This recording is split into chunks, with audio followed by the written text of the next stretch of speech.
വയനാട് ദുരന്തം ഉണ്ടായിരിക്കുകയാണ്. അതിനെ എല്ലാവരും ഹെൽപ്പ് ചെയ്യാൻ തയ്യാറാണ്, ഹെൽപ്പ് ചെയ്യുന്നുമുണ്ട്. സാമ്പത്തികമായും അല്ലാതെയും സാധനങ്ങൾ വാങ്ങി എല്ലാവരും ഹെൽപ്പ് ചെയ്യുന്നുണ്ട്.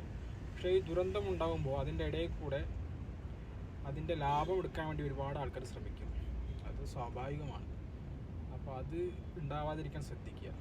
പല ആൾക്കാരും ഇതിൻ്റെ ഇടയിൽ സാമ്പത്തിക ലാഭം ഉണ്ടാക്കാൻ വേണ്ടിയിട്ട് കാശ് പിരിക്കും. പല നല്ല ആൾക്കാരുണ്ട്, മോശം ആൾക്കാരുണ്ട്. ഒരു 10-1 ആൾക്കാരെങ്കിലും അങ്ങനെ ചിന്തിക്കാതിരിക്കില്ല. അപ്പോൾ നമ്മൾ കൊടുക്കുന്ന പണം അത് കൃത്യമായി വിനിയോഗിക്കുന്നുണ്ട് എന്നും കൃത്യമായ സ്ഥലങ്ങളിൽ എത്തിച്ചേരുന്നുണ്ട് എന്നും ഉറപ്പ് വരുത്തുക മാത്രം കൊടുക്കുക. വെരിഫൈഡ് ആയ ആൾക്കാർക്ക് മാത്രം കൊടുക്കുക, ശ്രദ്ധിച്ചു കൊടുക്കുക. നേരിട്ട് ഏൽപ്പിക്കാൻ പറ്റുമെങ്കിൽ അത്രയും നല്ലത്. ദുരിതാശ്വാസ നിധി എന്ന് പറഞ്ഞു കഴിഞ്ഞാൽ മുന്നേ പ്രളയമുണ്ടായി, കോവിഡ് ഉണ്ടായി, ആ സമയത്തൊക്കെ പല സാമ്പത്തിക തട്ടിപ്പ് ഉണ്ടായിട്ടുണ്ട്. അതാണ് ഓരോ ദുരന്തം വരുമ്പോഴും അതിൻ്റെ പിന്നിൽ ഒരു സാമ്പത്തിക തട്ടിപ്പ് ഉണ്ടാകാൻ സാധ്യത വളരെ കൂടുതലാണ്. പ്രാവശ്യം ഉണ്ടാകാൻ സാധ്യത